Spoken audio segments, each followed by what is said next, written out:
एक गांव में दो मित्र राम और श्याम रहते थे।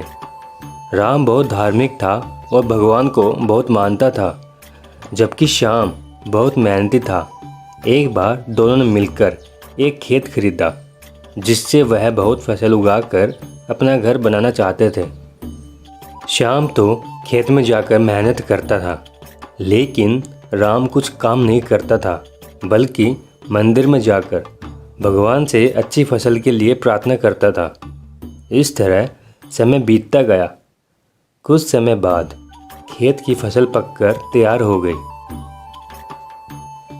जिसको दोनों ने बाजार में ले जाकर बेच दिया और उनको अच्छा पैसा मिला। घर आकर श्याम ने राम को कहा, इस धन का ज़्यादा हिस्सा तो मुझे मिलेगा, क्योंकि मैंने खेत में ज़्यादा मेहनत की है। यह बात सुनकर राम बोला, नहीं, धन का ज़्यादा हिस्सा मुझे मिलना चाहिए, क्योंकि मैंने भगवान से प्रार्थना की है, तभी हमको अच्छी फसल हुई है। भगवान के बिना कुछ संभव नहीं है। जब वह दोनों इस बात को आपस में नहीं सुलझा सके, तो धन के बंटवारे के लिए दोनों गांव के मुखिया के पास पहुंचे।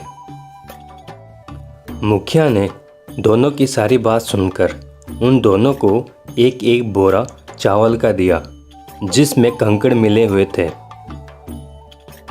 मुखिया ने कहा कि कल सुबह तक तुम दोनों को इसमें से चावल और कंकड़ अलग अलग करके लाने हैं, तब निर्णय करूँगा कि इस धन का ज़्यादा हिस्सा किसको मिलना चाहिए।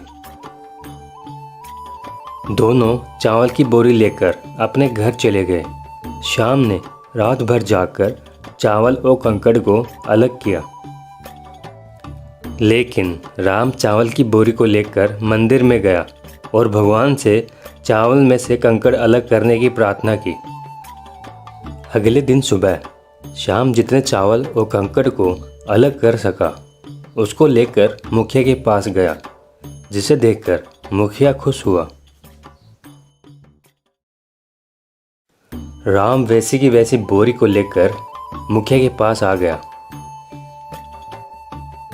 मुखिया ने राम को कहा कि दिखाओ तुमने कितने चावल साफ किए हैं। राम ने कहा कि मुझे भगवान पर पूरा भरोसा है कि सारे चावल साफ हो गए होंगे। जब बोरी को खोला गया तो चावल और कंकड़ वैसे के ही वैसे थे।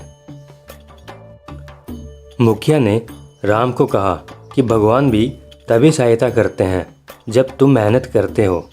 मुखिया ने धन का ज़्यादा हिस्सा श्याम को दिया। इसके बाद राम भी श्याम की तरह खेत में मेहनत करने लगा और अब की बार उनकी फसल पहले से ज़्यादा अच्छी हुई। इस कहानी से हमें यह सीख मिलती है कि हमें कभी भी भगवान के भरोसे नहीं बैठना चाहिए।